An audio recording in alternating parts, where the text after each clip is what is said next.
Bonjour à toutes et tous. Première table ronde de ce 21e Convivencia qui chaque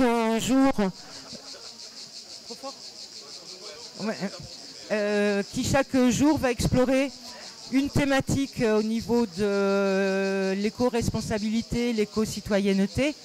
Aujourd'hui, notre thématique concerne l'habitat, la rénovation de l'habitat, l'éco-construction, également l'énergie, puisqu'on a des amis des centrales villageoises. Je vous laisse avec Anna de l'atelier Marais, qui veut dire Méditerranée, architecture, recherche, expérimentation. J'ai dans l'ordre, hein, t'as vu ça? Qui a son petit panel d'invités sur différents aspects. Ils vont commencer à faire une mise en place d'éléments d'information et puis après on fera tourner le micro pour répondre aux questions. Anna. Merci. Bonjour à toutes et tous. Ravie d'être là pour discuter avec nos 4 invités et vous de la question de l'habitat qui est inévitable quand on parle de transition écologique. Donc je vais rapidement présenter les personnes qui vous font face. Donc à ma gauche, Margot Girard, qui est architecte et urbaniste, qui travaille comme paysagiste, aussi membre de l'Atelier Marais, une association dont je fais partie. Simon Darve, c'est bien ça? Darve Blanc, tailleur de pierre au sein de la Pierre au Carré, merci. Entreprise donc, de construction et de rénovation du patrimoine arlésienne, qui développe depuis plusieurs années une expertise sur le bâti ancien. Antoine Grosjean, ingénieur spécialisé sur la construction durable et le bioclimatisme, qui travaille au sein de la Scope Domaine, basée à Salon-de-Provence, et qui est lui-même arlésien. Et puis, Aaron Bonté, c'est bien ça? Bon? Non. Aaron, maçon, installé à Arles, ou à proximité d'Arles, spécialisé dans la projection d'enduits terre et chaud sur bottes de paille, qui a animé le petit atelier que vous avez peut-être pu voir à ma droite. Et donc moi-même, je suis Anna Hoft, architecte aussi, comme Margot, et toutes les deux membres de l'atelier Marais, dont on pourra reparler un petit peu plus tard. Donc, pour mettre un petit peu en contexte ce dont on va parler aujourd'hui, comme je vous disais, on ne peut pas parler de transition sans s'adresser aux problèmes du bâtiment, parce qu'aujourd'hui, c'est un secteur... Est-ce que vous m'entendez bien? Il faut que je mette plus proche. Non? C'est un secteur donc, qui a un impact considérable. Nos manières de construire aujourd'hui, on s'aperçoit qu'elles sont peut-être à revoir sur certains points. Elles émettent beaucoup de CO2, donc il faut se rappeler que le bâtiment c'est responsable de 23% des émissions de CO2 en France chaque année, 43% des consommations énergétiques aussi annuelles. Donc déjà, c'est des petits chiffres qu'il faut garder en tête. C'est aussi symptôme d'une extraction de ressources souvent lointaines, permises par une énergie déployée, une grande quantité d'énergie déployée. C'est aussi un secteur qui s'inscrit dans une industrie tournée vers la production, dans lequel on a peut-être des manières de réduire notre impact. C'est important de se rappeler aussi depuis quand ce phénomène se produit, comment on en est arrivé à cet impact considérable de nos manières de construire aujourd'hui. Ça n'a pas tout le temps été comme ça. Ça a été permis en fait par une industrialisation de nos procédures de construction, par un accès à l'énergie facilité, par l'énergie pétrolière qui nous a permis d'extraire des ressources de plus en plus loin, de les transporter de plus en plus facilement, et donc d'aller vers des processus qui tendent à industrialiser et uniformiser nos manières de construire aujourd'hui et d'habiter, et qui ont peut-être aussi amené à déconnecter notre habitat de son milieu, de son milieu proche, de son territoire, de ses ressources directement locales et de nos savoir-faire aussi traditionnels qui ont pourtant beaucoup à nous apporter. Donc c'est un petit peu le sujet de cette table ronde qu'on voulait vous proposer aujourd'hui, de se demander, à partir de ce constat, aujourd'hui, du cheminement que nous avons fait sur les dernières décennies, comment les choses peuvent être différentes aujourd'hui, où est-ce qu'il faut qu'on agisse en tant qu'habitants, habitantes et participants de notre espace construit et de nos espaces habités. Qu'est-ce qu'on peut faire de différent pour demain et comment notamment aborder la question du confort d'été, je vais y arriver, qui est aussi une question auquel nous devons nous adresser. Ici, vous en êtes particulièrement conscients, on en est tous conscients. C'est une problématique de plus en plus prenante. Ça bourdonne beaucoup, hein. Ça va de plus en plus prenante dans nos habitats. Et donc, comment on peut adresser cette question autrement qu'en solutionnant par la climatisation. Et donc, une des réponses peut-être se trouve dans notre histoire, en fait, dans notre patrimoine qui nous entoure tous et toutes, et dans nos techniques de construction traditionnelle. Pourquoi traditionnelle? Pourquoi est-ce qu'on se pose cette question-là? En fait, on se rend compte que pendant des millénaires, on a construit de façon différente que celle prônée par l'ère industrielle, et on avait aussi des possibilités de s'adapter à des climats très chauds, etc. Donc, voilà la question qu'on voulait se poser avec vous aujourd'hui. Qu'est-ce qui peut, en quoi notre patrimoine commun, en termes de savoir-faire et en termes de bâti, peut être peut-être une inspiration et une réponse pour renouveler nos pratiques et notamment pour rénover nos bâtis aujourd'hui. Donc je vous propose de commencer par définir un petit peu ces techniques anciennes et ce savoir-faire peut-être traditionnel dont on parle, en commençant par vous passer la parole à chacun et chacune. Peut-être, est-ce que Simon, tu souhaites commencer et nous parler de ta pratique et de ta relation au bâti ancien? Je vais voir si je n'ai pas à m'arracher l'oreille. Du coup, nous, on est tailleurs de pierre. On peut voir notre stand qui est juste à côté. On pratique du coup tous les jours le métier traditionnel de la pierre, c'est-à-dire qu'on vient poser les pierres à la chaux. On travaille la charpente, on travaille les enduits, les isolants. L'isolant, c'est quelque chose de nouveau pour nous, parce que tailleur de pierre, on travaille sur les monuments historiques. Donc on vient depuis l'apprentissage apprendre le métier de tailleur de pierre, ça veut dire tailler, façonner la pierre, la mettre en œuvre. La mettre en œuvre, c'est-à-dire la poser sur des monuments historiques. Donc on n'avait qu'une notion de ce que c'est que l'éco-construction. Donc depuis peu, c'est-à-dire que depuis 6 ans, 7 ans, on est venu découvrir ce métier qui est l'éco-construction. Enfin, ça peut dire un métier, c'est plutôt une mise en œuvre qui est différente, parce qu'en fait, on faisait ça naturellement, les tailleurs de pierre, sans se rendre compte que c'est de l'éco-construction.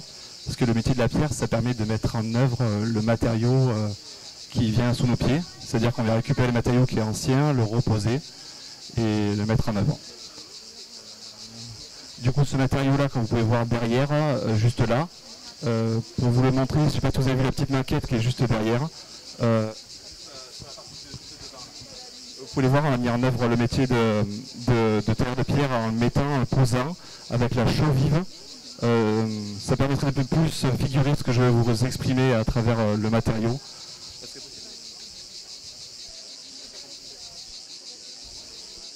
Du coup, on fait de la charpente et on fait de l'isolant. Merci. Est-ce que Aaron, tu peux nous parler de ta pratique autour de la terre crue? Pourquoi est-ce que tu as choisi de travailler autour de la terre crue?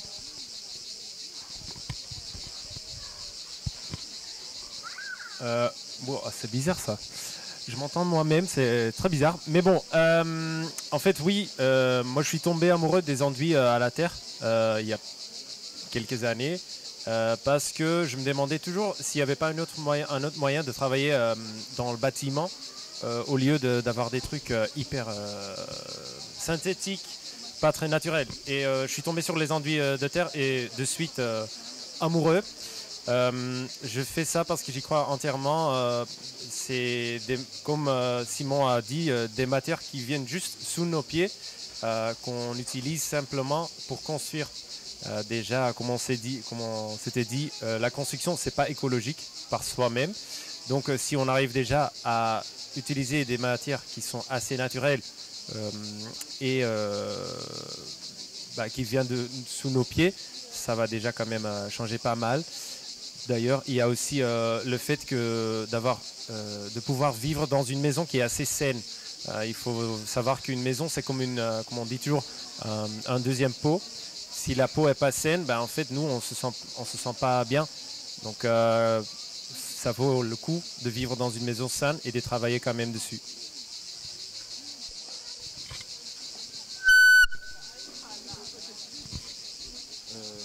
Sur quoi je pourrais rebondir. On a travaillé aussi sur la maison camarguaise.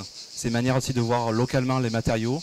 Je vous explique ce qu'il y a sur les matériaux des maisons camarguaises. Il y a de la sagne, il y a du bois. Et souvent, c'était une manière de faire vernaculaire, ce qu'on appelle. Donc les paysans, les gens, les camarguais prenaient les matériaux qu'ils avaient sous leurs pieds. Donc il n'y a pas mieux comme exemple, mieux encore que la maison en pierre. C'est vraiment que du végétal et de la terre au début. Après, ils l'ont fait évoluer en mettant de la pierre dessus pour des manières... au niveau du foyer, parce que les maisons prenaient feu. Donc ils mettaient du côté du pignon où il y avait la cheminée, excusez-moi. Et aussi de voir le vent, ils géraient le vent et le froid à travers la partie où il y avait la partie circulaire. Donc le vent venait taper sur cette partie circulaire et ne rentrait pas dans la maison. C'est une manière très simple de voir l'éco-construction, ce qu'ils regardaient avec les matériaux que vous avez sous leurs pieds. Et du coup, vous avez un petit morceau, un échantillon aussi de cette partie-là. On l'a un peu revu au goût du jour en rajoutant des isolants écologiques type balle de riz. Donc il y a aussi cet exemple-là que je vais vous parler. Merci. Mais je continue le tour de parole pour que tout le monde puisse présenter un petit peu plus sa pratique. Margot, vu que tu es là, est-ce que tu peux nous parler de l'importance de la désimperméabilisation des sols, ou de la perméabilité des sols, pardon, et de la présence du vivant dans l'espace public? Oui, du coup, parce que la table ronde est plus autour de l'éco-construction, mais aussi on oublie très rapidement ce qu'il y a autour des bâtiments, et souvent c'est de l'espace public, c'est du béton, de l'enrobé, et aussi du vivant, c'est-à-dire des arbres en ville, notamment comme ici, des arbres qui ont plusieurs dizaines d'années. Et en fait, moi je suis architecte urbaniste, mais je travaille dans le paysage depuis plusieurs années, et en tant que conceptrice. Et mon travail, c'est de essayer de retrouver un peu l'identité des sols, et aussi de créer des continuités écologiques, notamment qui ont été au fur et à mesure des années, qui ont commencé à disparaître, pour laisser la place notamment à la voiture. Donc on a petit à petit oublié un peu un savoir-faire du jardin et de l'entretien des arbres en ville pour laisser la place à la voiture. Et aujourd'hui, on essaye petit à petit de remettre en place des systèmes de trams arborés en ville, et d'amener un peu de biodiversité en ville. Et ça fait partie d'un tout en fait qui permet aussi de rafraîchir l'espace public, qui permet aussi de créer en fait de l'ombrage, etc. Et cet ombrage va aller sur la façade, et ça va aussi permettre à ramener du confort technique à la fois dans l'espace public, mais aussi dans les maisons. Et qu'est-ce que je voulais dire de plus sur la question du contexte qui est hyper importante. C'est aussi le travail du sol et l'interface entre la fondation et le sol. C'est-à-dire que petit à petit, par exemple, quand on travaille l'espace public, qu'on décide de rénover un espace public, on oublie que, en fait, à côté, le bâtiment, il a des caves, il a des soupiraux, et en fait, petit à petit, les soupiraux ont été condamnés, les caves sont plus aérées, etc. Et en fait, ça participe à réchauffer entièrement la ville. Parce que les caves ne peuvent pas être ventilées, et en fait c'est aussi tout un travail en tant qu'architecte urbaniste qui a l'interface entre le bâtiment et l'espace public, c'est aussi de connaître tous ces petits détails là pour pouvoir justement ne pas intervenir dans l'espace public et se retrouver en fait à ramener plus de problématiques que juste de résoudre certains problèmes. Et oui, après on peut en parler aussi pendant longtemps, la question des clims, pour enchaîner sur Antoine, où en gros il y a aussi tout toute une pensée à avoir aussi sur la ventilation naturelle des bâtiments. Et aujourd'hui, on oublie qu'avant la climatisation, on arrivait à ventiler nos commerces, on arrivait à se mettre à l'ombre, on avait on avait un mode de vie qui était tout à fait différent. Et en fait, avec l'arrivée de la clim en ville, on a enlevé les devantures, on a tout vitré, etc. Et en fait, faire venir la clim, c'est aussi participer à réchauffer l'espace public. Et ne pas, en fait, essayer de trouver une solution à un problème qui finalement est une fausse solution, je dirais. Oui, gros sujet la clim, on pourra y revenir. Et tu dis une très bonne transition avec donc Antoine qui, je ne l'ai pas précisé juste avant, mais qui intervient avec Margot en ce moment, tous les deux, dans la résidence acclimatation à Arles, justement. Donc 6 semaines de résidence invitée par la Maison de l'Architecture de PACA et la DRAC pour étudier la question du rafraîchissement en ville, justement, et de l'impact de toutes ces questions-là sur le confort d'été dans l'espace public et dans nos habitats. Et donc Antoine est un très bon complément aux compétences de Margot parce que donc, tu es ingénieur spécialisé sur les questions de bioclimatisme. Donc est-ce que tu peux nous expliquer un petit peu plus en quoi ça consiste ? Oui, alors moi je fais partie d'une société coopérative qui travaille sur les questions environnementales dans le bâtiment de manière très transversale.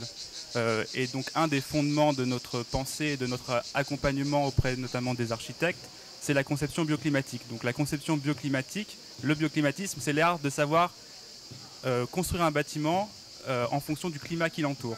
C'est en fait c'est très corrélé avec le sujet du jour parce qu'en fait le bâti d'avant-guerre, le bâti ancien, était basé sur cette conception-là, puisqu'en fait on n'avait pas un accès aussi facile à l'énergie.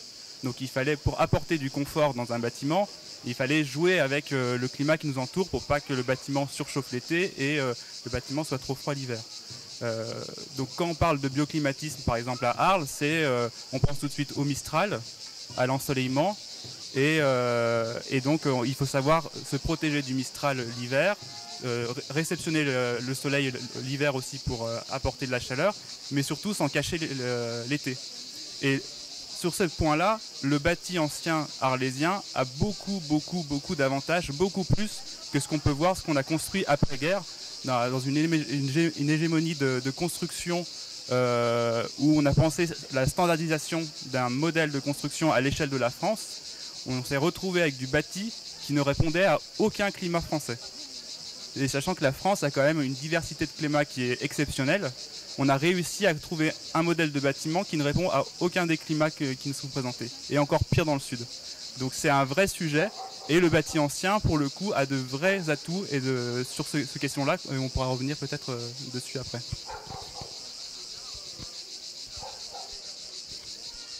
Tu fais un enchaînement merveilleux, là, merci Antoine. La question d'après, donc, c'était effectivement... quel est l'intérêt de rénover notre bâti ancien plutôt que de construire un logement neuf très performant, parce qu'on a aussi aujourd'hui des réglementations environnementales, des réglementations thermiques sur la construction neuve, qui pourraient nous faire dire finalement on peut construire une maison en béton avec une très bonne isolation, une pompe à chaleur. Il y a plein de méthodes en fait innovantes récentes qui nous permettent de construire une maison performante. Pourquoi est-ce que ce ne serait pas une solution ? C'est peut-être une solution, mais en quoi la rénovation est-elle intéressante par rapport à ça ? Donc je voulais adresser la question... alors, soit il y en a un qui veut se jeter sur le micro et qui a une envie de répondre.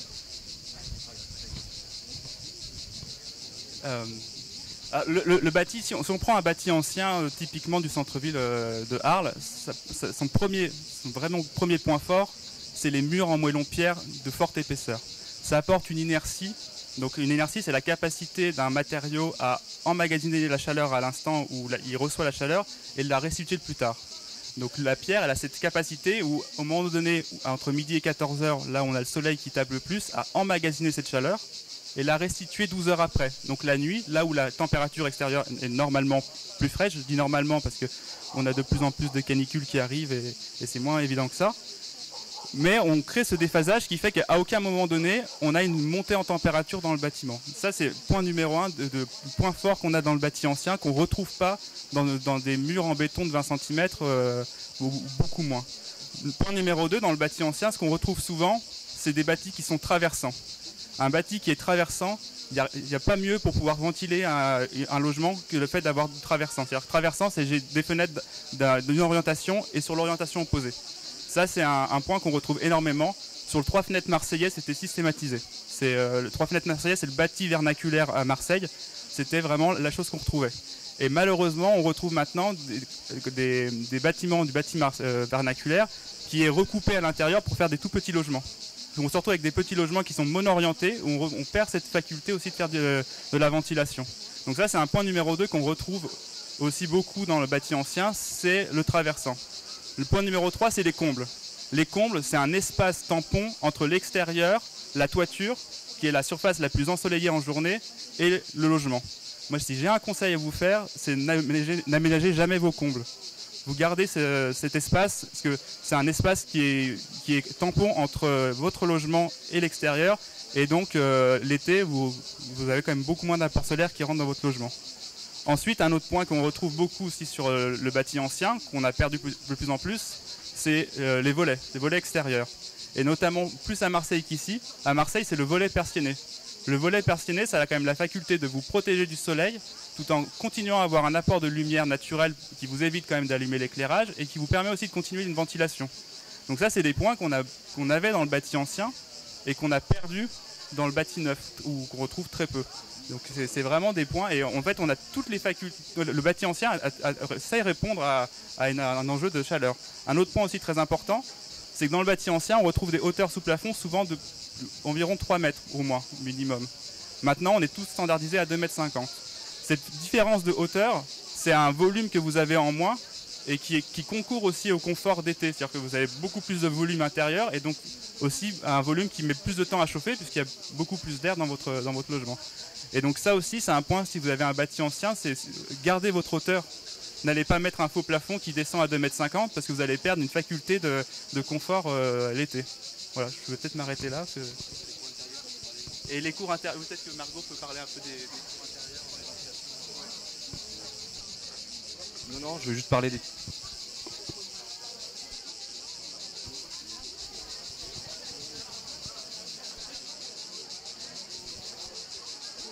Ah, ouais, on est standardisé à 2,50 m, on arrive maintenant à faire du 2,30 m. Oui, ça devient, c'est obligatoire.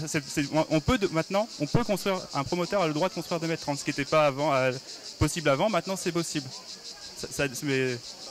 On crée des bâtiments qui sont isolés par l'intérieur, des cocottes minutes, avec 2,30 m sous plafond, avec des fenêtres qui sont souvent orientées des fois à ouest, sans protection. C'est des fours. On se trompe totalement sur la construction parce qu'on est beaucoup axé sur la question énergétique, du chauffage, mais très peu sur la question du confort d'été. Et nous, c'est un sujet qui est essentiel dans le sud. Ouais. Non, je vais juste parler des cours intérieurs sur Arles, c'est un exemple aussi. Quand vous avez des cours qui sont aussi obstrués par une pergola ou par une couverture, c'est des zones de ventilation aussi, ce qui permettait des cours intérieurs.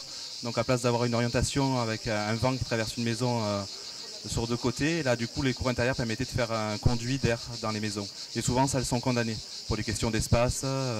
Donc ça aussi, on retrouve ça aussi en Nord-Afrique, dans les constructions templières. Il y a des systèmes aussi d'amphores.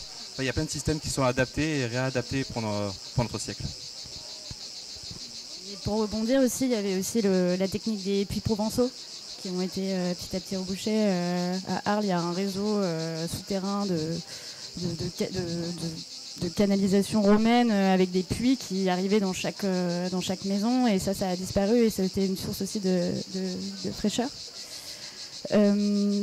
Aussi, en fait, du coup, on a parlé de la résidence qu'on fait actuellement à Arles, l'atelier Marée, et puis on est accompagné donc de Domaine Antoine, de Véronique Mur, de pas mal de gens au final. Et en fait, là, on avait passé 2 semaines non-stop à Arles, à un peu arpenter la ville, à essayer de trouver les éléments qui permettent de rafraîchir la ville actuellement. Et aussi, on a on a fait des recherches aussi historiques sur comment on se protégeait du soleil et de la température avant le climatiseur. Et on est allé voir des photos anciennes des places, de la place de la mairie, des rues, etc. Et en fait, on s'est rendu compte qu'il y avait, par exemple, les volets sur sur les bâtiments de la mairie avaient été enlevés. Et on avait aussi remarqué qu'il y avait énormément de travail du tissu en devanture qui tombait à la verticale en fait pour éviter que le soleil rentre à l'intérieur des boutiques et aussi de laisser ventiler plus facilement. Et en fait, pareil, il y a énormément d'arbres qui ont été supprimés de par-ci, par-là pour faciliter une gération de camions ou de bus, etc. Et petit à petit, en fait, ça a participé au fur et à mesure depuis les années 50, 60 à décimer dans la ville plein de petits éléments qui permettaient de rafraîchir un commerce ou qui apportaient de l'ombre, etc. Est-ce que vous voulez rebondir sur quelque chose ?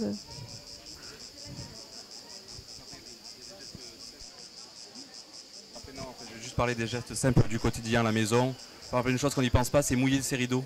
Si vous permettre de ventiler de deux côtés sur les maisons, si les maisons, il y a un courant d'air qui se crée, vous mouillez vos rideaux avant de vous coucher, et c'est ce qui permet aussi d'amener de la fraîcheur dans les maisons. Enfin, il y a des gestes simples qui se travaillent, et que, en fait, ça oui, c'est plus simple, enfin, c'est plus compliqué que d'appuyer sur un bouton pour un climatiseur, j'entends. C'est comme l'éco-construction, c'est toujours une démarche. Moi, j'ai eu deux casquettes. J'ai vu qu'en tant que particulier et en tant qu'homme de profession, j'ai vu pour moi, déjà, c'était compliqué de restaurer une maison de manière responsable dans l'éco-construction. Donc, je me mets à votre place. Je sais que c'est plus compliqué pour vous. Donc, je suis là et nous sommes là pour vous aider, pour répondre à vos questions si vous avez besoin. Donc, on a compris qu'on avait vraiment de la richesse dans notre bâti ancien, le bâti arlésien, mais beaucoup de patrimoine vernaculaire autour de nous.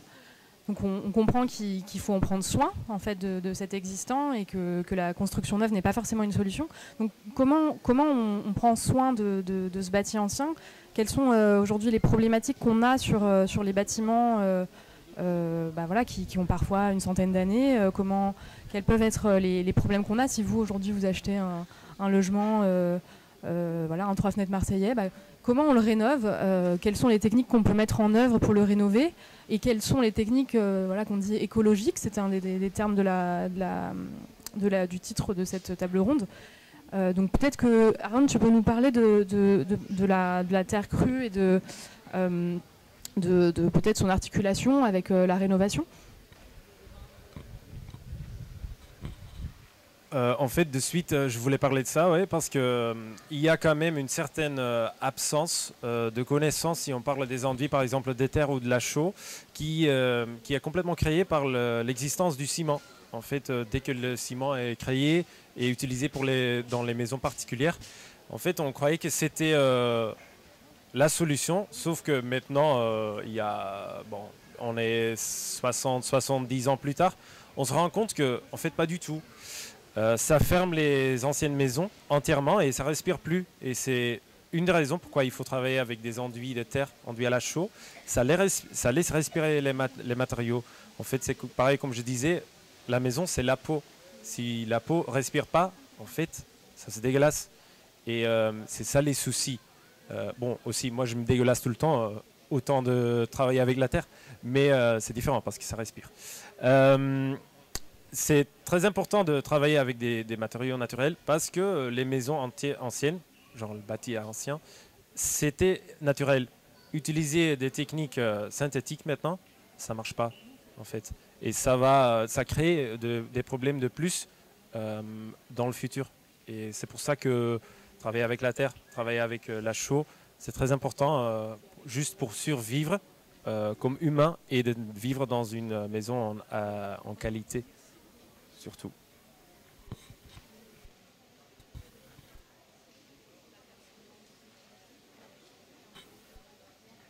Oui. Ouais, ok. Donc là, je ne sais pas si vous avez entendu, en fait, on parle de la perspirance. Oh là, c'est chaud comme mot. je vais pas m'excuser pour mon accent. Je suis né en Belgique pour ceux qui se posent la question. Ça fait 6 mois que je me suis installé là. Et en fait, j'ai pratiqué et développé mes techniques en Belgique. Mais j'en avais marre de la flotte. Donc, je suis venu là, dans le sud. Voilà. Donc, si on parle de la perspirance, je l'ai eu maintenant. C'est très important à comprendre ce que c'est exactement. En fait, le ciment, ça respire pas. Donc, c'est comme nous. Si nous, on prend l'air et on le ressort. En fait, tous les murs, les maisons, elles font pareil. Il faut que ça arrive à respirer. Si le ciment, ça le bloque entièrement. Ça ne laisse pas passer la vapeur, surtout d'eau. Et c'est ça qui est très important parce que, par exemple, sur des anciennes fondations qui étaient faites à la chaux, il y a beaucoup d'humidité qui rentre, mais qui ressort aussi. Ça se voit beaucoup sur les façades qui sont faites à la chaux.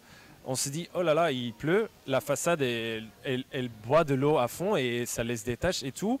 Mais il y a toujours la question à poser, oui, est-ce que ces taches s'enlèvent de suite dès qu'il fait un peu plus chaud, dès que ça s'arrête de pleuvoir? Oui, parce qu'en fait, il y a la façade qui respire. Des façades de ciment, ça ne va pas se tacher jusqu'au moment qu'en fait, il y a l'humidité de l'intérieur qui ressort. Et ça, c'est quand même un souci parce que ça veut dire que tout l'intérieur du mur est autant saturé que ça ressort. Mais du coup, maintenant, c'est une des pratiques que malheureusement j'ai déjà vues, c'est que maintenant on enlève les enduits de ciment et on se rend compte que les murs derrière sont entièrement mangés.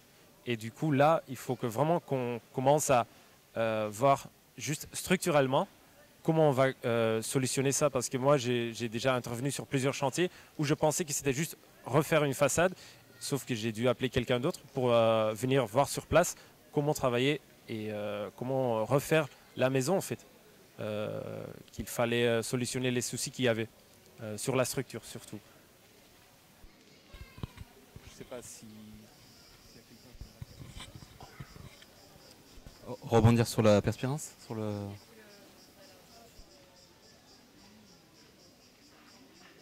De la chaux Ah, mon opinion. Ouais.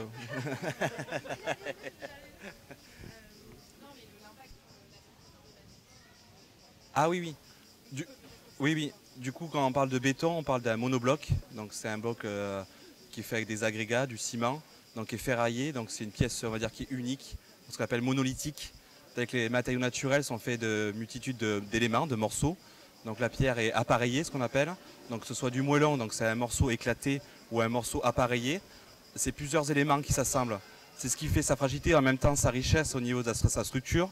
C'est quand vous avez un monobloc, quand il vient casser, fissurer, quand il y a un fer qui vient dilater à cause d'humidité, c'est qu'un seul bloc. Tandis qu'il y a plusieurs blocs, déjà on peut changer l'élément. Du point de vue écologique, on n'est pas obligé de tout le temps enlever et recommencer. On peut changer une pièce sur l'élément, refaire une partie sur un matériau naturel. Et après, le mouvement se fait au niveau sismique. On dit souvent que le béton, il y a des facultés, c'est vrai, au niveau des zones sismiques, parce qu'on est sur une zone du côté de Lambesque, donc c'est pas très loin, sur une zone sismique. Donc on a souvent des problématiques nous, au niveau de la pierre, de devoir la poser avec du béton. Donc on essaie de trouver des solutions pour prouver ce qui a déjà été fait auprès des assurances.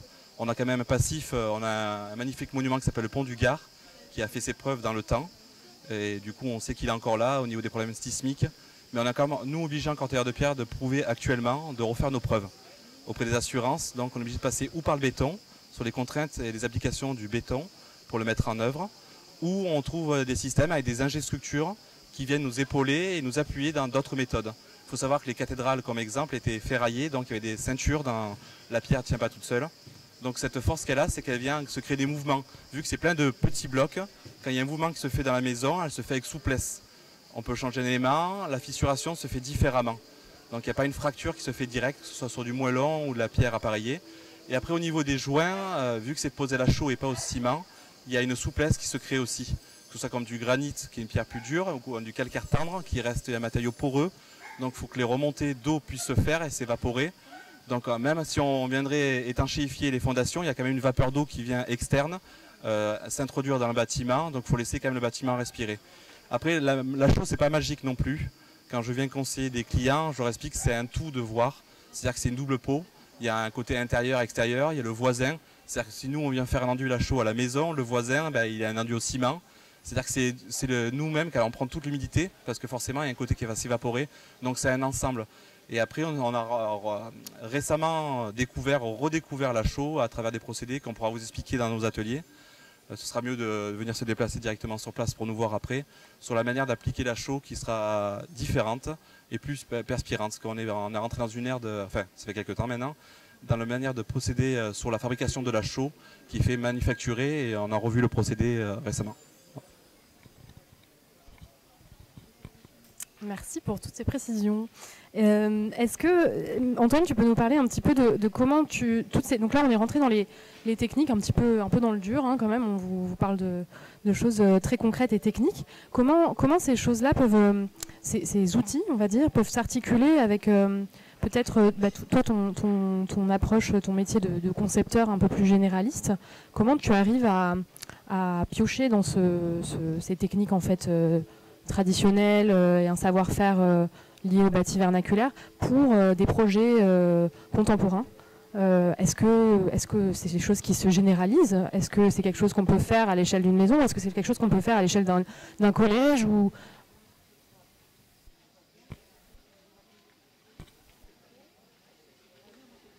Alors, je vais reprendre. Oui, on peut le faire. On le voit sur le mur là-bas. Ça peut être très. Là, bon, c'est des petits patchwork, mais ça peut être très esthétique. Un enduit, ça peut. Enfin, je veux dire, on a une panoplie de couleurs. Les enduits, c'est merveilleux. Je veux dire, il n'y a pas de. C'est juste qu'il faut le remettre au goût du jour. Après, moi, il y a toujours un truc qui me dérange, c'est que quand on regarde comment on peut être... Parce que le moteur, quand même, d'arriver à faire une rénovation énergétique, ça reste quand même l'argent. À un moment donné, il faut qu'on puisse se payer cette rénovation. Et dans le bâti ancien, en fait, le problème, c'est que les subventions, elles sont axées sur un seul critère des isolants, c'est la résistance thermique. Et à un moment donné, si on veut mettre en adéquation un bâti ancien et avec des techniques qui sont adaptées à ce bâti ancien, on va se retrouver potentiellement plutôt sur des enduits à la chaux, enduits chaud-chambre, où on n'atteindra jamais les résistances thermiques demandées. Parce que c'est une technique où on va certes avoir une résistance thermique moins importante, mais on va retrouver d'autres aspects qui vont concourir au confort qu'on occulte totalement dans les subventions. C'est par exemple l'échange de vapeur d'eau entre la paroi et l'intérieur. Cette régulation de l'hygrométrie. Parce qu'en fait, le confort, finalement, au sein d'une maison, c'est pas simplement je veux une température à 20, 21 degrés.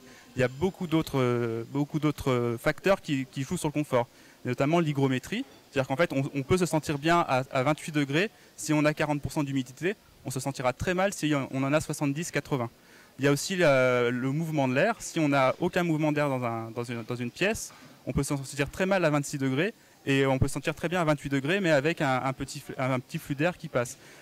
Donc voilà, donc tout ça pour dire qu'en fait, le bâti ancien, il a quand même une particularité qu'on ne retrouve pas dans le bâti d'après 45, c'est cette faculté de respiration, comme le disait très bien Aaron, c'est la faculté de laisser passer la vapeur d'eau. Et cette faculté de laisser passer la vapeur d'eau, il ne faut surtout pas l'arrêter. Surtout pas l'arrêter. Et le problème, c'est que dans les isolants qu'on appellera conventionnels, où on retrouve notamment le polystyrène, il ne laisse pas passer la vapeur d'eau.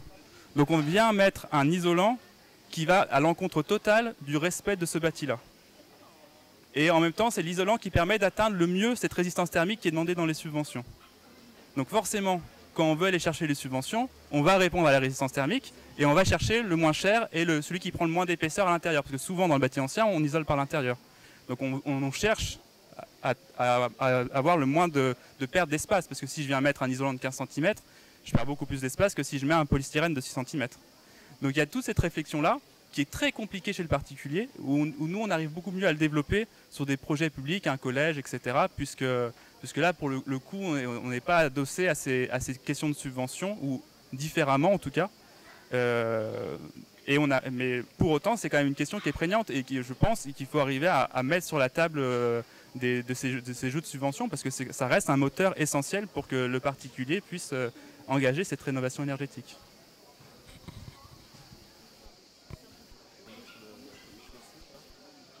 Oui, c'est vrai qu'on n'a pas... On répondra aux questions juste après. On n'a pas parlé du côté financier, c'est vrai que c'est un truc qui peut... c'est une question importante, parce que souvent on fait appel à une banque, et une banque qui nous demande des délais de paiement, et du coup des délais ça veut dire une rapidité. Du coup dans l'exécution des matériaux naturels, rapidité ça fait pas bon ménage, du coup ça demande du temps, de la réflexion, du coup ça se réfléchit en amont, donc il faut se faire aider au départ d'une construction, et souvent le temps on l'a pas. Donc c'est vraiment dans les premiers instants qu'il faut se faire aider par des gens qui sont compétents. Des fois de payer 500 €, 1000 € de plus sur un projet, ça peut aider énormément. Ça peut faire gagner pas mal d'argent et de temps, surtout quand on a une démarche écologique. C'est une démarche quand même qui demande à être militante, ça je ne vous cache pas que ça demande du temps par rapport à, on va dire, une rénovation conventionnelle. Donc si vous avez des questions par rapport à ça, on pourra le développer, je ne sais pas, encore un peu plus au niveau financier. C'est de se faire aider en amont et j'espère qu'un jour les banques seront compatibles avec l'écologie au niveau des demandes et de notre temps. Les banques et les assurances, parce que comme tu dis très bien, quand même, les techniques ancestrales de construction terre et pierre sont considérées auprès des assurances comme des techniques non courantes. Le béton est une des seules techniques courantes auprès de l'assurance. Comme le réemploi. Le réemploi, déposer une porte pour la reposer dans un bâtiment, c'est une technique non courante où il faut faire des pieds et des mains pour que l'assureur accepte d'assurer cette pratique-là. Donc on a aussi un vaste sujet auprès des banques, mais aussi des assurances sur l'assurabilité de nos techniques. Et on voit en ce moment les crédits ne sont pas favorables aussi par rapport à ça. On le voit auprès de nos clients. Je pense que tu peux en parler parce que tu es concerné en ce moment toi. Mais c'est pas fait pour nous aider. Donc on essaie de trouver des solutions, mais voilà, je le répète, ça se réfléchit bien en amont, tout au début. Merci. Non, je pense que cette question de l'assurance que tu soulèves, Antoine, en fait, elle est prégnante, on s'en rend pas forcément compte, mais elle est synonyme, enfin, elle témoigne en fait d'un système global qui a été mis en place pour favoriser en fait des matériaux industriels standardisés et qui laisse assez peu de place à ce savoir-faire ancien et qui tend aussi à aller vers des choses plus rapides, plus efficaces, etc. Et donc, je ne sais plus comment je voulais rebondir là-dessus, mais peut-être que j'aimerais bien qu'on articule les choses de manière un petit peu plus globale, enfin, dézoomer un coup et voir après maintenant comment on peut mettre l'accent aussi sur le reste du bâti. Donc là, on a beaucoup parlé de notre enveloppe, de notre habitat, etc. Mais comment il peut y avoir aussi d'autres apports, notamment l'environnement proche direct, le paysage qui nous entoure. Et peut-être que là, Margot, tu peux nous redévelopper un petit peu les pistes qui pourraient s'articuler et que vous avez aussi commencé à développer au sein de la résidence à Arles. Oui. Pendant la résidence, en fait, on a commencé aussi à prendre la température des surfaces dans la ville, dans les rues, en fonction des matériaux. Et notamment, on s'est intéressé aux terrasses de restaurants et de cafés. Et on s'est rendu compte que certaines surfaces étaient beaucoup plus chaudes que d'autres, notamment les surfaces de parasol vert foncé. Qui sont dans une toile plutôt synthétique. Et on avait des températures qui, à l'extérieur, ou à l'intérieur, qui avoisinaient les 60 degrés, mais de surface, hein, c'était pas l'air. Et après, on allait voir une autre terrasse où le restaurateur avait décidé 3 ans auparavant de planter 6 grimpantes sur une treille. Et là, on avait une température de surface sur les feuilles à 26 degrés. Donc en fait, à midi, en même temps, il y avait une différence qui était assez énorme. Donc ça répercute qu'à l'intérieur du restaurant, ils se sentaient bien. Ils avaient juste un petit ventilateur. Alors que dans le restaurant, en fait, où ils avaient 6 parasols qui envoyaient... qui réverbérait une chaleur qui avoisinait les 60 degrés, à l'intérieur ils avaient chaud, ils avaient mis 6 ventilos, ils avaient aussi des asperceurs. Et en fait, juste ça, en termes de manière de s'approprier l'espace pour notamment avoir son activité, etc., ça a changé la totalité. Ça change en fait le confort de chacun, à la fois des restaurateurs pendant leur boulot et aussi de leurs clients. Et en fait, le restaurateur qui avait une terrasse entièrement couverte de grimpantes, les grimpantes ont mis 3 ans à pousser pour que ce soit vraiment, ça couvre la totalité de sa treille. Et il m'a dit genre j'y ai passé un peu, j'ai mis un petit peu plus d'attention que poser 3 parasols, mais là je me sens bien et les clients viennent parce qu'il fait plus frais sous ma terrasse, quoi. Donc c'était un peu l'exemple un peu le plus emblématique en termes de, en tout cas qui est lié à une activité économique. Et après, ce qu'on a constaté aussi en ville, dans Arles, c'était la question de l'ombrage, l'orientation de la rue. Souvent, les rues qui sont dans le couloir du Rhône sont beaucoup plus fraîches parce que l'air passe constamment. Mais aussi les rues, en fait, où il y a des grimpantes, tout simplement, qui sont plantées de ci, de là et qui commencent un peu à coloniser les façades. Il y a aussi une différence, en tout cas, de confort thermique.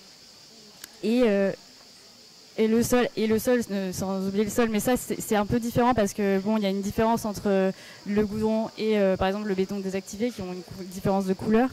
Mais là, on n'a pas d'exemple concret dans la ville, mais ce qui participe aussi au confort thermique, c'est du stabilisé, par exemple, un sol qui respire. On parlait de la pierre, on parlait d'une pierre qui ne respire pas, d'un mur qui ne respire pas. C'est pareil avec le sol, en fait, c'est que ça participe en fait à faire des échanges en fait de vapeur d'eau. Ça amène en fait un certain confort dans l'espace public.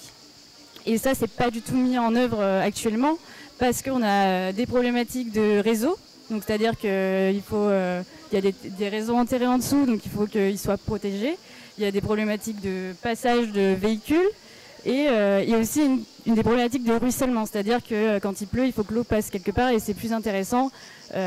C'était plus intéressant de faire passer l'eau dans des canalisations. Aujourd'hui, on parlait de subventions aussi, mais maintenant il y a l'agence de l'eau qui travaille énormément sur le fait de désimperméabiliser les sols, notamment pour que l'eau s'infiltre directement dans le sol.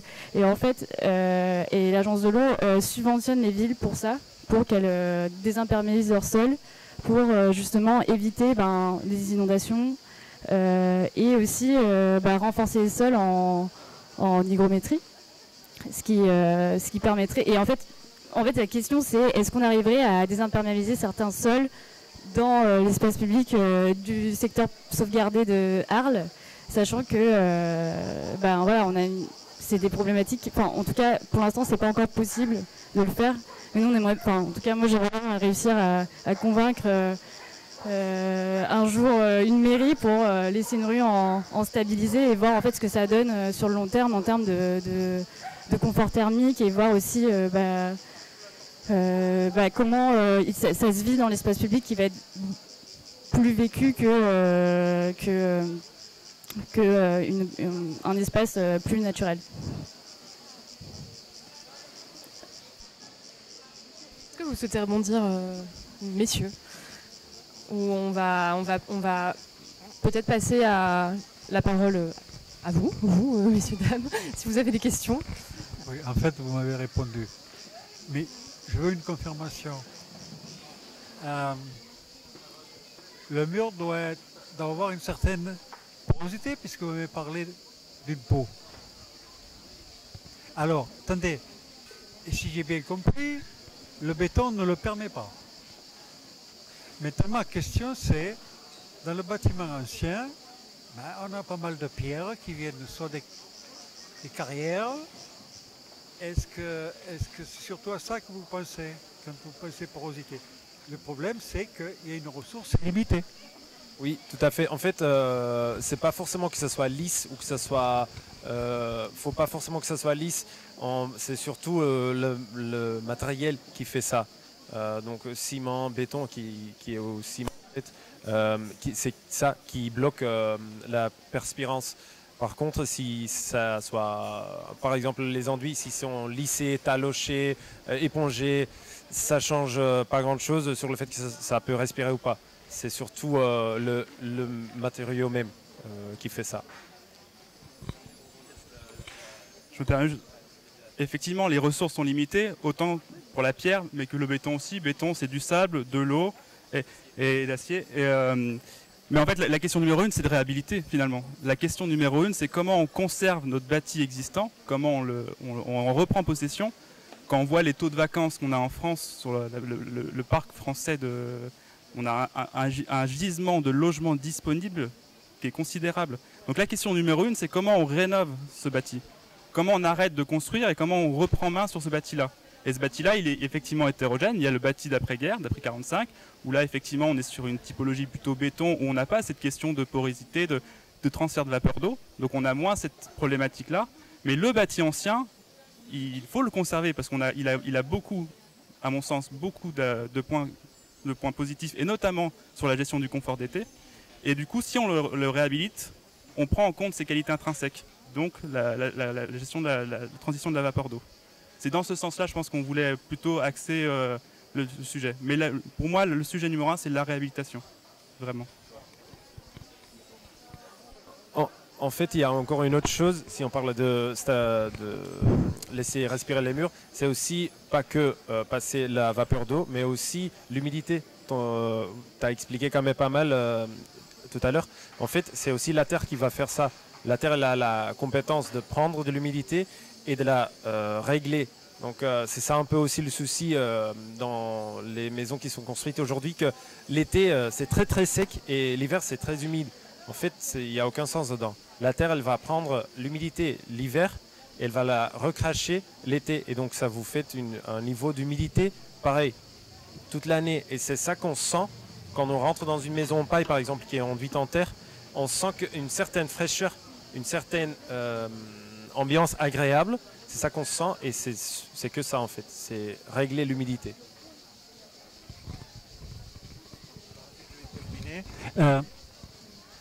Rénover l'ancien, absolument d'accord. Oui, tout à fait. Je suis absolument d'accord. Et certainement, vous devez avoir une idée du nombre de logements anciens à rénover par rapport aux besoins en logement que nous connaissons par exemple en France. Là, je ne l'ai pas en tête, non. Non, mais bon.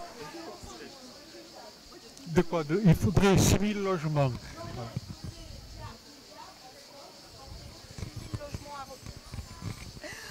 Aujourd'hui, sur le Pays d'Arles, il y a environ 6 000 logements qui doivent encore être rénovés. Autre chose, il faut savoir qu'un grand pourcentage des rénovations effectuées aujourd'hui avec l'argent donné par l'ANA, en fait, ne correspondent pas à une rénovation à très long terme. Elles correspondent à une réponse aux normes de maintenant, mais pas aux normes de dans 50 ans. Et ça crée d'autres problèmes. En plus, ça facilite, on va dire, un investissement en rénovation de type plutôt Airbnb, ce qui, chez nous, ne nous arrange absolument pas. Donc la question est extrêmement complexe et la part économique est extrêmement importante. Il faut du temps, de la patience, des compétences pour pouvoir rénover réellement un bâtiment ancien. En plus, il faut déjà décrouter toute la partie ancienne. Donc ça prend aussi détruire, ça coûte presque aussi cher que de construire. Et après, il faut recycler les déchets. Bon, c'est des questions qui sont extrêmement compliquées, qui dépendent aussi de notre volonté de propriétaire à le faire et à s'embarquer dans une telle aventure.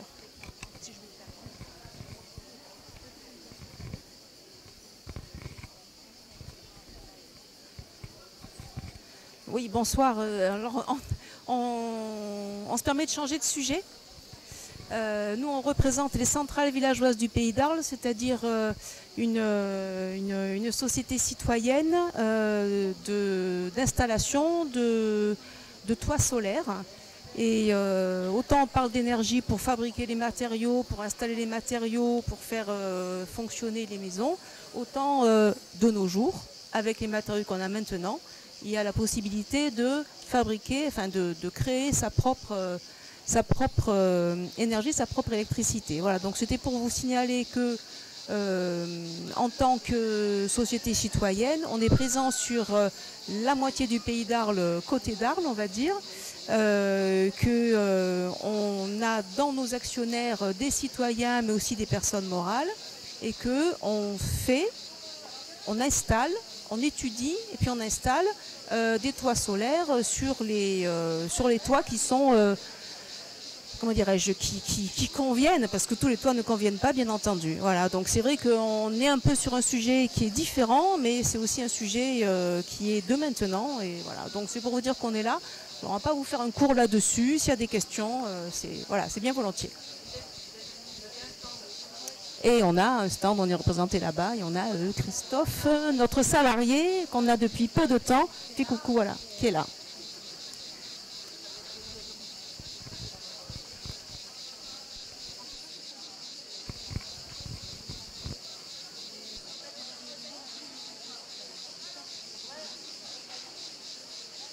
Est-ce qu'il y a d'autres questions ?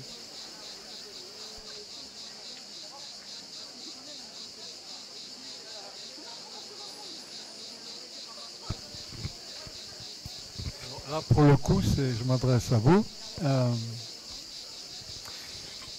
avez parlé qu'il y a plein d'autres choses à mener en ville, par exemple, pour débétonner, quoi, par exemple. Est-ce que, je pense à la ville d'Arles, je pense à nos trottoirs, très, très étroits, hein, où il faut faire... Est-ce que vous avez déjà imaginé des trottoirs qui ne sont pas en béton ou je sais pas quoi? Alors, je crois que la ville d'Arles, en tout cas la partie préservée d'Arles, il n'y a plus de trottoir, tout est à niveau, en tout cas dans le centre-ville historique. Il y a mais en fait, oui, la question des trottoirs, en fait, ça fait partie de...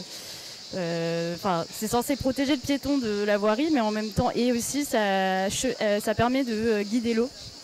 En cas de forte pluie, et actuellement les trottoirs c'est une grande question, mais si on désimperméabilise, il y aura toujours des cheminements qui seront en dur, notamment pour des questions d'accessibilité PMR, etc.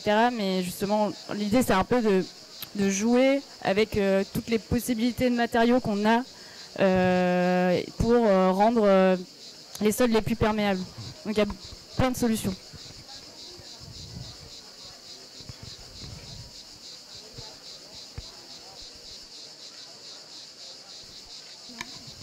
Est-ce que c'est envisageable d'avoir des espaces publics je pense notamment en fait, à la place de l'arbre en ville. Moi, c'est un truc auquel j'avais pas fait beaucoup attention jusqu'à récemment, mais le fait que l'arbre lui-même, quand il est dans un trottoir, il est complètement pris en étau dans un enrobé. Il souffre en fait lui-même de la condition qu'on lui a forcé à prendre, et donc moi je me pose la question de la place du vivant aussi là-dedans, et est-ce qu'on peut imaginer des espaces publics qui seraient tu parlais tout à l'heure d'une rue du centre d'Arles en terre battue, ou enfin en stabilisé, mais tous les espaces pour lesquels on a des arbres aussi, ou des végétaux, comment ils pourraient peut-être être repensés, et qu'est-ce que ça donnerait en termes d'usage aussi, parce qu'il y a ça, hein, c'est lié quand même à des questions d'usage. C'est plus facile de je sais pas, nettoyer les rues quand il y a du bitume, etc. Est-ce que... Ouais, je crois que j'ai compris la question. Oui, il y a la question des cours d'école, mais aussi c'est au-delà de l'usage, en fait, c'est la question de comment on perçoit le vivant et le végétal. En fait, il y a un peu l'école de je désherbe partout, j'enlève les herbes folles, etc.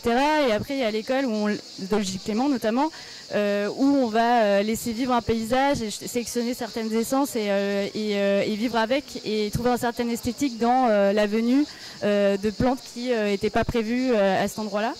Je pense qu'il y a ces deux visions-là un peu qui s'opposent.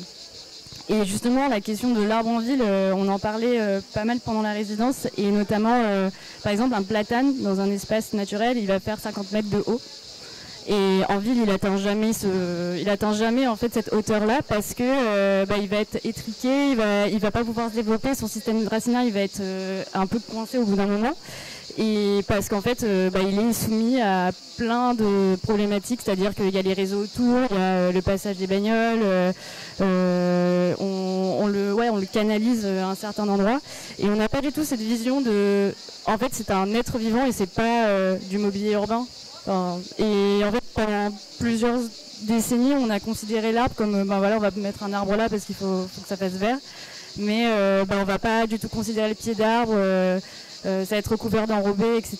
Et c'est vrai que particulièrement dans le sud, on a cette question-là de pas prendre soin du vivant dans un espace public, et on va aller au au plus rapide, au plus simple. Et je trouve qu'on a moins cette question du jardin et de se dire, voilà, si on a un arbre qui est là, et on va végétaliser ce pied d'arbre et on va le jardiner et prendre soin de cet espace. Ça va le rendre... en plus, le fait d'en prendre soin régulièrement, ça va permettre aussi d'amener une plus-value, de pouvoir le rendre agréable et en plus dans l'espace public. Et ça, la question de l'arbre-ville, en fait, c'est qu'il y a aussi, surtout à Arles, il y a un document d'urbanisme qui s'appelle le PSMV, le plan de sauvegarde et de mise en valeur, où en fait ils ont répertorié tous les bâtiments d'Arles qui ont une valeur patrimoniale et aussi les arbres. En fait, et ça, les arbres, c'est l'idée de relever aussi les arbres qui sont patrimoniaux, c'est aussi de leur donner une valeur en fait dans l'aménagement, etc. Et en fait, c'est déjà un premier pas qui soit dans les documents d'urbanisme. Le second pas qu'il y a à faire, je pense, en tout cas là je prends Arles par exemple parce que c'est un peu mon sujet du moment.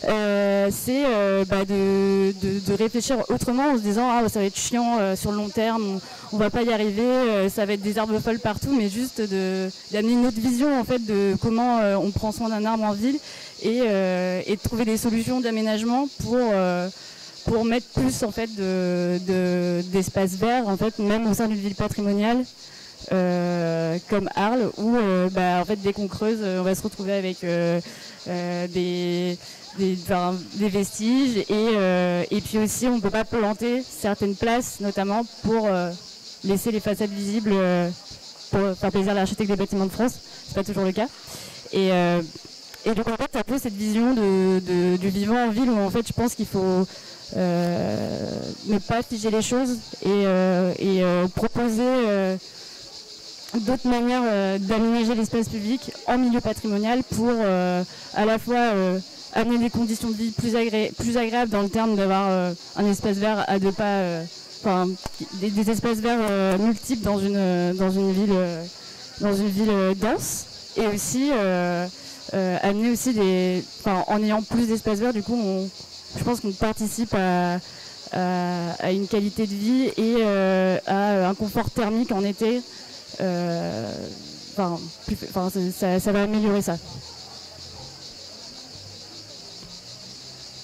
On va le garder, tu vois. Ouais, voilà. Oui, je voulais rappeler que entre le goudron ou le béton stabilisé et la terre, il y a un intermédiaire et que dans le centre ancien, avant de mettre du goudron, il y avait des calades. Et les calades, elles laissent passer l'eau. Après une calade, on vous dira, ah oui, on ne trouve plus les artisans capables de faire ça. Donc il y a des solutions qui sont utilisées parce qu'on fait des petits bouts de calade, un petit peu, chaque année dans le centre ancien, mais tout petits bouts. C'est coûteux, c'est long, mais c'est possible. Et là, l'eau, elle passe. Effectivement, la calade, on en a vu un petit peu dans le centre-ville et justement aussi c'est une technique qui est un petit peu mise de côté, notamment dans les maîtrises d'œuvres urbaines classiques, parce que ça coûte cher et que on décide d'avoir d'autres solutions plus évidentes. Mais ça, c'est... Tu veux pas le faire ? C'est juste pour rappeler ce que c'est qu'une calade. Je ne sais pas si c'est clair pour toutes et tous, mais c'est juste un sol en pierre sèche avec un lit de sable et on pose les pierres au sol, un peu comme vous montriez, ça se dit ça, un mur en pierre sèche, mais c'est au sol avec des répartitions de charges aussi, une logique de maçon en fait. Mais toi, tu pourras peut-être en parler mieux que moi d'ailleurs. Non.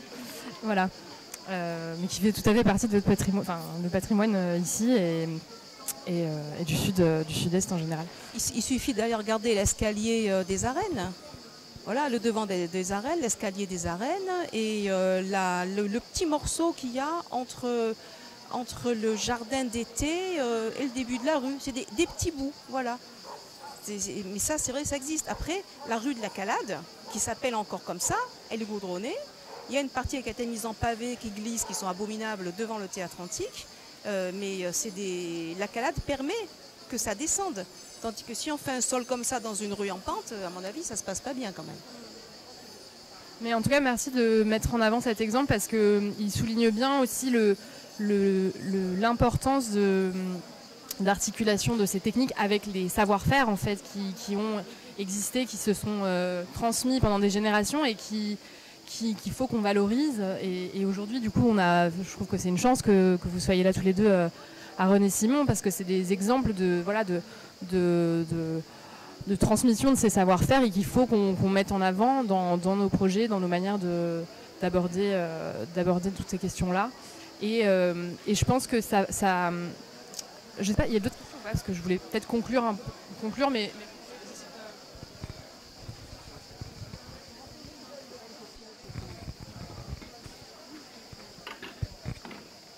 oui, je voulais simplement vous dire, je travaille beaucoup dans les écoles. Il y a des municipalités comme Paradou qui sont en train de débutiner, enfin qui enlèvent le béton parce qu'ils ont remarqué quand même que la chaleur dans les écoles et dans les classes, ça devient insupportable. Donc il y a des initiatives qui sont faites ici dans cette région, sur certaines municipalités. Et d'autre part, il y a un dossier, si ça vous intéresse, qui a été fait par la Société nationale d'horticulture sur le verre dans les villes, qui est très intéressant. Et une ville comme Dunkerque, ils ont fait une étude sociologique. Ils ont remarqué quand vous mettez à moins de 100 mètres d'un immeuble ou d'une maison du verre, les gens sont moins malades, il y a moins de délinquance, c'est quand même intéressant, et il y a plus d'uniformité au niveau des individus, au niveau du social. Voilà. Et cette étude a été très approfondie justement sur l'impact du verre, rien que par la couleur du végétal, permettrait en effet dans plusieurs villes urbaines. Et c'est un très beau dossier. Hein. Voilà, vous pouvez le retrouver sur le dossier de la Société nationale d'horticulture. Vous le trouvez, il est assez complémentaire. Voilà.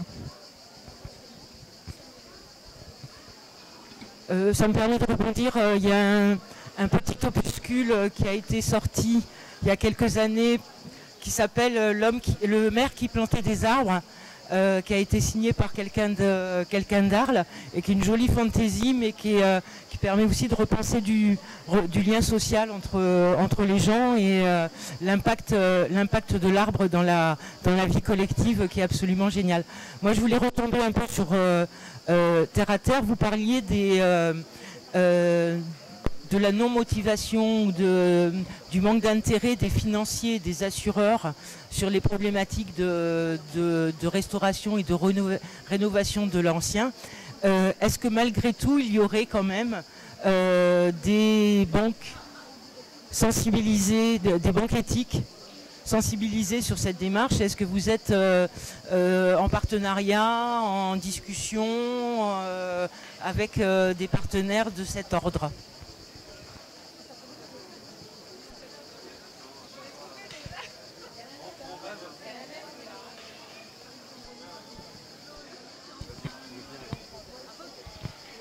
En fait, moi déjà, je ne suis pas en partenariat avec les banques ni les assureurs. Je ne sais pas toi, mais en fait, c'est vrai que sur les techniques écologiques, chaque fois, s'il y a quelque chose qui se passe, il y a toujours des soucis d'assurance. Mais en fait, c'est juste le cas de prouver que ça marche. Et c'est tout simplement possible de prouver ça parce que tout ce qui est construit avant 1950 est construit comme ça. Donc si c'est une question que si ça marche, jusqu'à quel point ça tient, en fait c'est pas trop compliqué, ça tient déjà depuis plusieurs mille années, donc là il n'y a même pas de question. Pareil pour les maisons en bottes de paille, c'est vraiment pas quelque chose de neuf qu'on a inventé. Moi je l'ai juste mécanisé, j'utilise une grosse projeteuse et après je vous invite tous aussi de venir participer à l'atelier. J'ai ramené de la terre et un petit mur, donc comme ça vous pouvez essayer et tester le matériel. Mais côté assurance, c'est toujours la même chose. Comment le prouver? Venez sur place. Venez sur place, c'est juste légalement, c'est compliqué ça.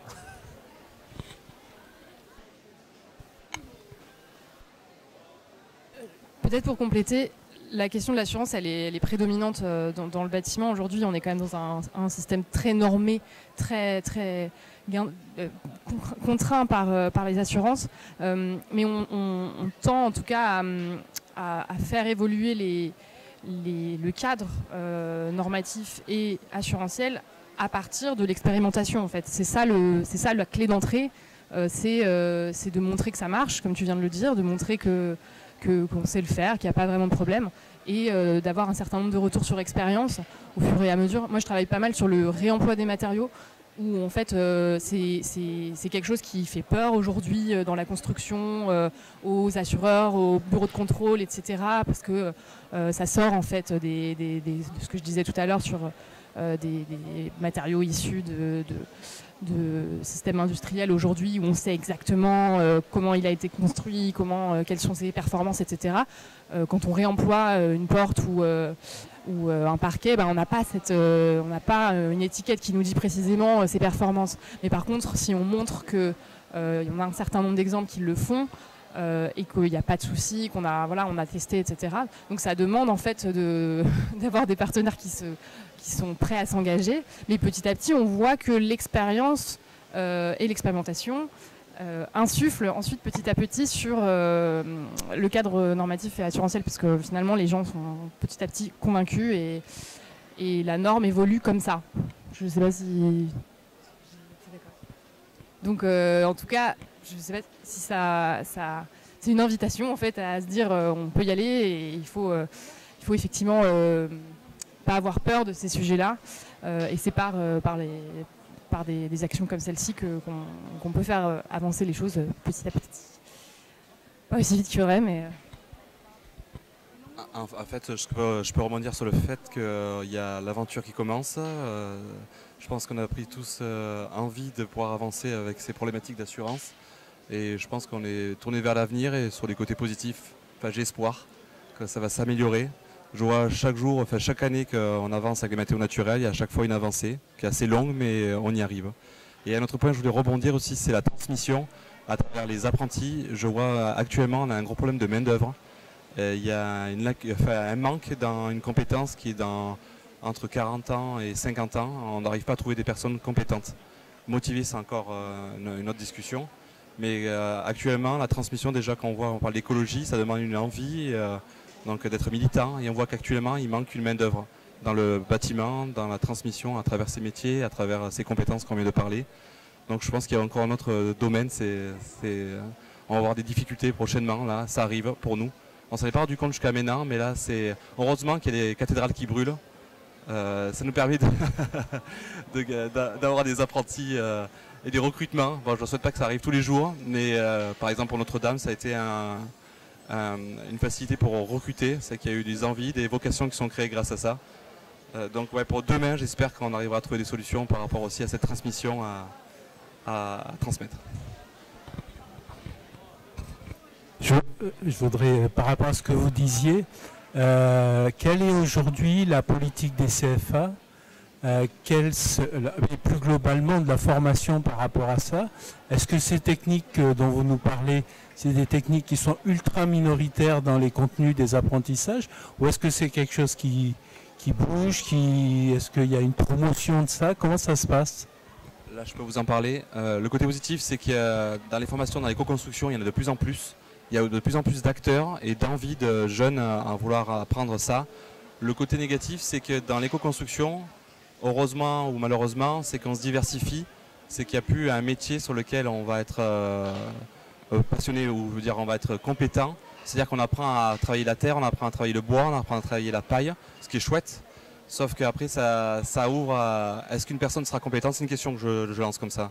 Est-ce que cette personne sera compétente à avoir plein de savoir-faire, d'être charpentier? Un maçon, on va dire, il peut le faire ici localement. Un maçon sait poser une toiture, il sait poser des volets, il sait faire un enduit. Mais du coup, dans les constructions, ça se diversifie plus qu'un métier de maçon, tailleur de pierre, charpentier. Du coup, là, c'est ma question. Est-ce que c'est bien ou pas? On verra pour l'avenir. En tout cas, ça se développe. Nous, métiers de la pierre, un peu moins. Les CFA se ferment de plus en plus. Mais après, les CFA se remplissent aussi, parce que vu qu'on ferme d'autres CFA. Donc, mais après, là, actuellement, il y a eu un regain de l'apprentissage dans le métier de la pierre. Je parle pour mon métier, les autres métiers, je ne sais pas.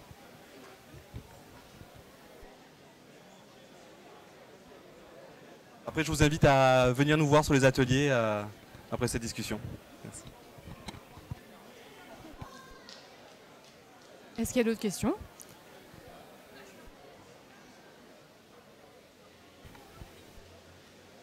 Donc s'il n'y a pas d'autres questions, on vous invite à continuer les conversations en aparté avec la Pierre au Carré, avec Aaron Déco, avec France Rénov, avec les centrales villageoises. Il y a également la verrerie qui est sur le secteur des éco-chantiers participatifs. Donc pour pouvoir continuer à construire votre cheminement intellectuel vers toutes ces questions d'éco-rénovation et de cohabitat. Dans 10 minutes, on a la scène découverte avec la cigale qui va commencer. Et puis demain, on est rendez-vous ici pour toutes les questions, pour toutes les questions de zéro déchet avec un collectif qui s'est mis en place sur Arles. On a une expo photo de l'édition Convivencia 2022 à aller voir. Et puis après 20h, le concert de Myriam Koufi, Arabo Andalou. Merci beaucoup.